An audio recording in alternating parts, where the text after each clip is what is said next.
చంద్రబాబు నాయుడు గారు స్పష్టంగా చెప్పారు. అదేంటో మన రాష్ట్రం యొక్క దౌర్భాగ్యం.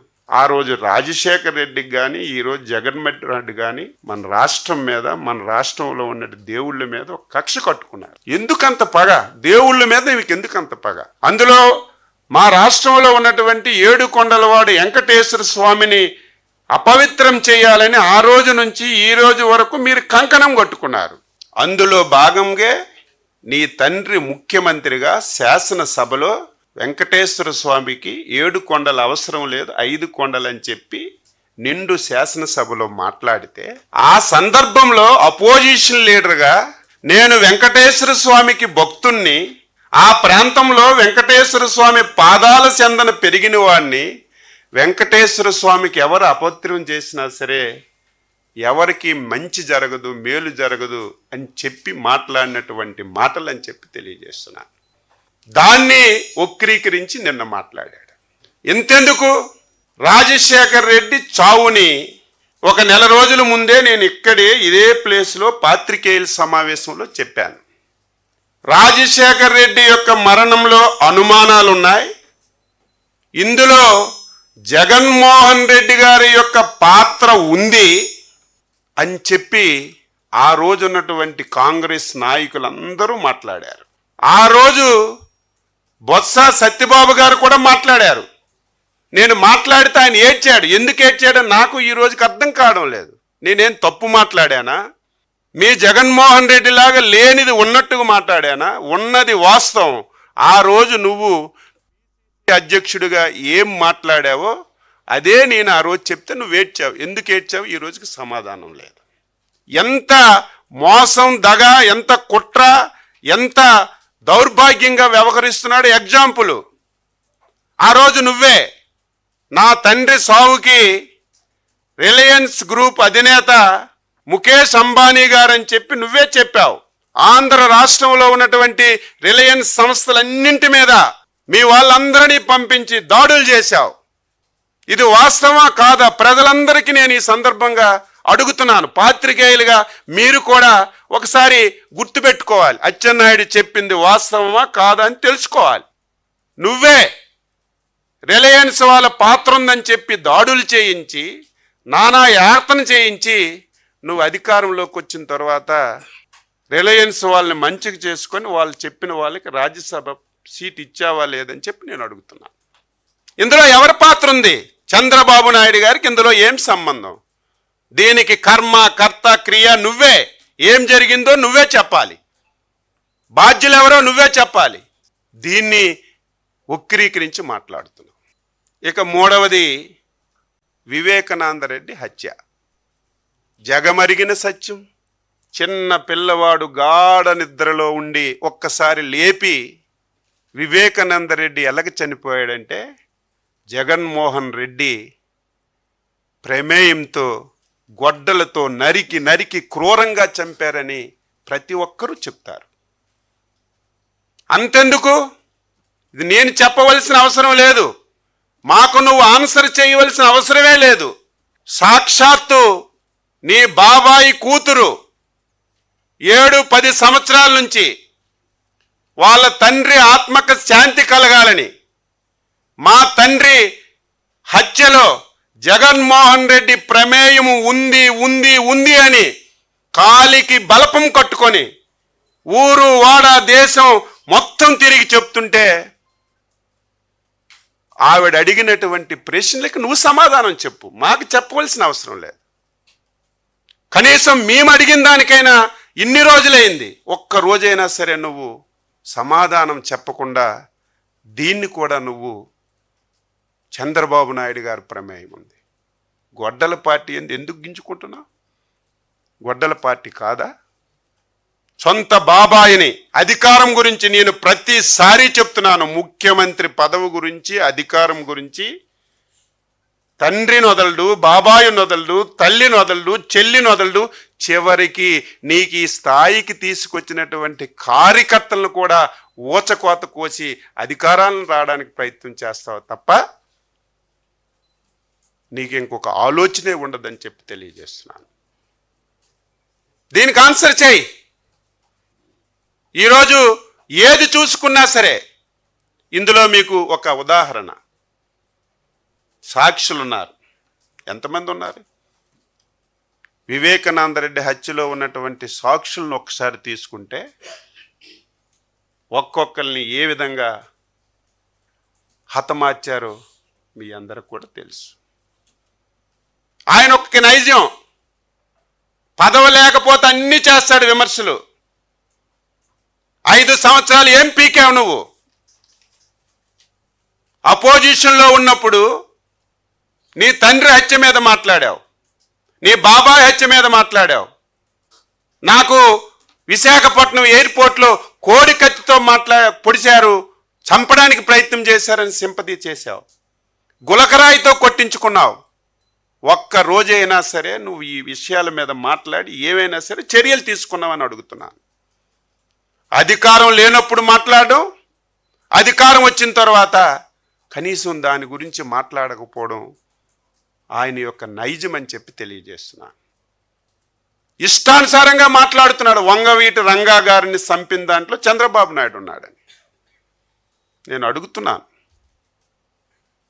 ఆన్సర్ చేయి. ప్రథమ ముద్దాయి కొడుకు, ప్రథమ ముద్దాయి చనిపోయాడు, కొడుకు ఎక్కడున్నాడు? ఏ పార్టీలో ఉన్నాడు?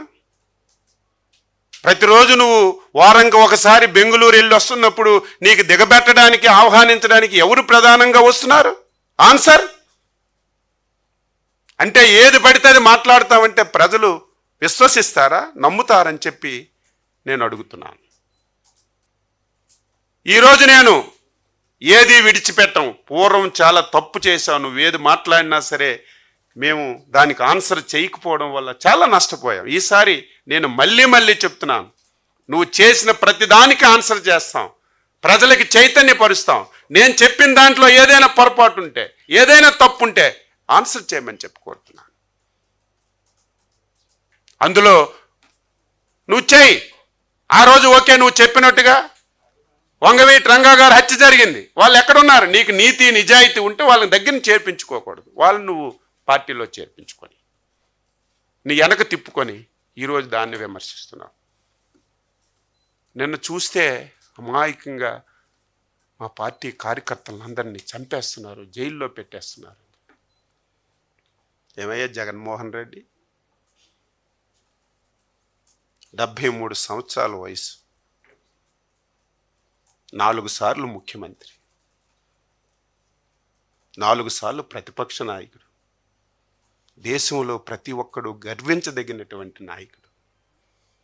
కనీసం నువ్వు ఈ తప్పు చేశావు, నోటీసు కూడా ఇవ్వకుండా అరెస్ట్ చేసి 53 రోజులు జైల్లో పెట్టావు.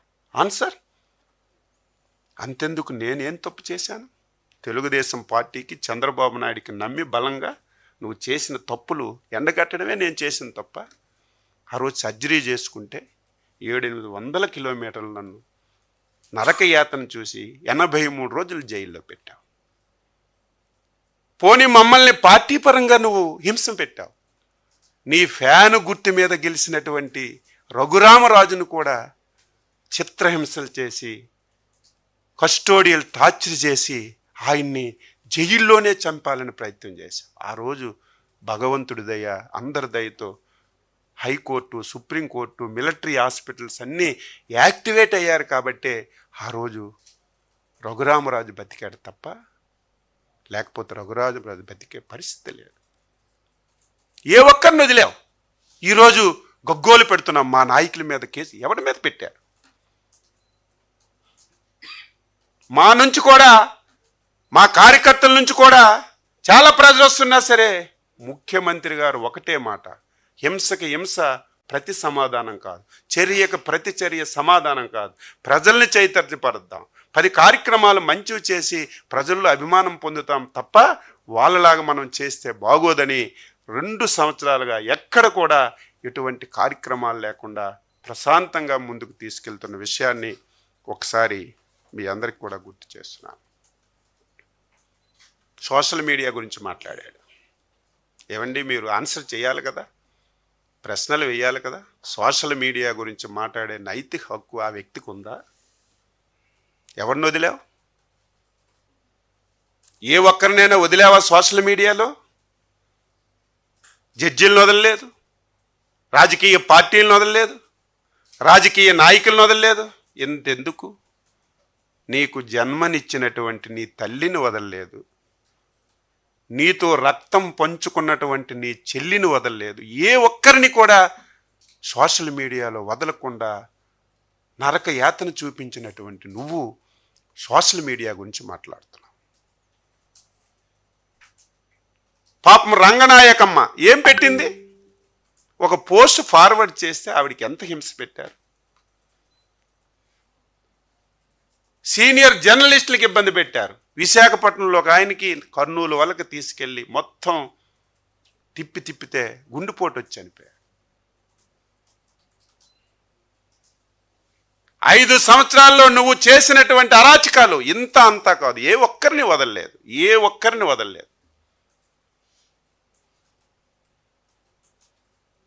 డాక్టర్ గారు నిన్నటికే 5 సంవత్సరాలు అయింది. సుధాకర్ డాక్టర్ ఏమడిగాడు? మాస్క్ అడిగితే చంపేశారు. పిచ్చోడు పెట్టి రోడ్డు మీద మొత్తం చంపి, సభ్య సమాజం అసహించుకునే విధంగా ఒక డాక్టర్ని నడి రోడ్డు మీద చంపేశారు. మా రేపల్లి కాన్స్టిట్యున్సీలో గౌడు, బలహీన వర్గాలకు చెందిన వ్యక్తి అమర్నాథ్ గౌడ్ ఏం చేశాడు? మా అక్క కల్లర పెడుతున్నారని అడిగితే పెట్రోల్ పోసి నోట్లో గుడ్డలు పెట్టి, ఇంత క్రూరత్వం ఎక్కడైనా సరే ఉందా? మానవ సమాజంలో ఎక్కడైనా సరే ఇటువంటి క్రూరత్వాలు ఉన్నాయా? నీ హయాంలో, నీ నాయకత్వంలో నోట్లో గుడ్డ పెట్టి పెట్రోల్ పోసి అమర్నాథ్ గౌడ్ని చంపేశారు. సలాం కుటుంబం ఏం చేశారు? దొంగతనం చూపితే మొత్తం అందరూ కూడా ట్రైన్ కింద పడి ఆత్మహత్య చేసుకున్నారు. మాట్లాడితే నిన్న సినిమాలు కూడా చూపించారు, మా కార్యకర్తలు చంపేస్తున్నారు. సిగ్గుందా నీకు?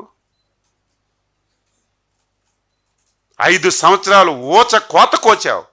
హరిజన గిరిజన బడుగు బలహీన వర్గాల్ని నడి రోడ్డు మీద నరికి పడేశావు.